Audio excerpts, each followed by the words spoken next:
when we said withdrawing from fellowship with the world. That's us withdrawing from ourselves, right?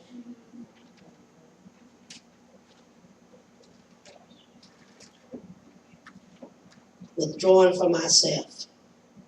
Because that was the full purpose of Christ redeeming us, was to rescue us from ourselves and from sin. And that's very important to remember those two words, because you might see a blank blank.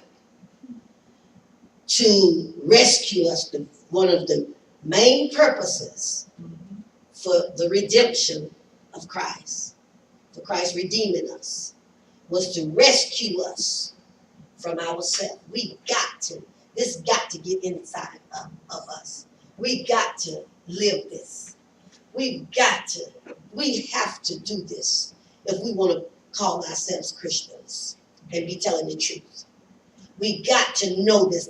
We got to say it over and over to ourselves.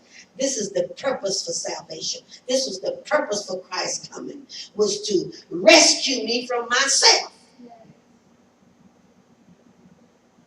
We just said earlier, Sister Pat, that in the church, still, self is still in there, the enemy, messing up the church and hindering us from doing what Christ have already redeemed us to do.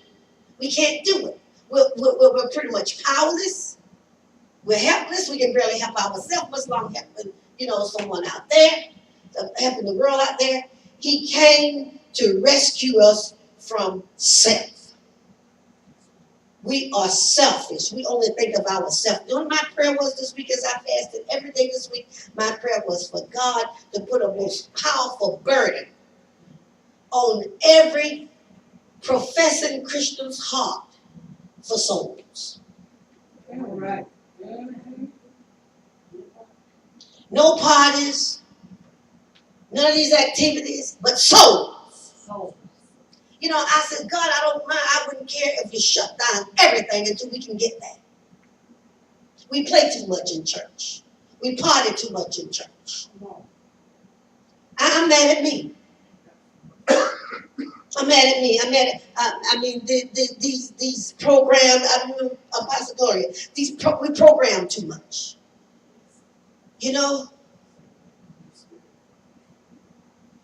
I said, Lord, just pour a powerful burden for souls.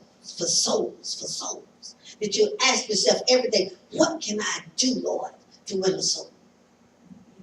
What else can I do? I've got a book now that I'm studying and I'm reading on the gifts of the Spirit. And I'm praying for God to manifest as many gifts as He possibly can in me. Yeah. Because I want Him to operate.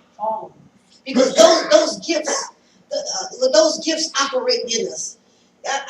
And I'm still on sanctification. When the more you set yourself away from self, the more you release self and come away from self, then you can see God's heart. You can see what He wants.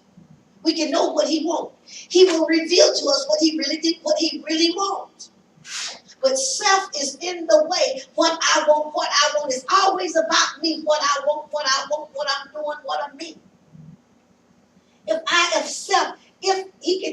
He died to release me from self. Mm-hmm. He will take care of me. He will handle the things concerning me if I will focus on what He redeemed me to do. But I can't. Self won't let me do it. Self won't let me do it. And when self is in the way, guess what's in the way? Sin. Sin is still present. When self is in the way, sin is still in the way. And self causes mess in the church. It causes arguments. It causes misunderstandings. It causes yeah. Self does that. And when self do that, the sin comes in. Then we get into just a religious practice. We know how to sing. We know how to clap. We know how to speak in tongues. And we just go on and do that, and we're powerless. I'm so sick of it. I'm tired of it. I'm looking for a church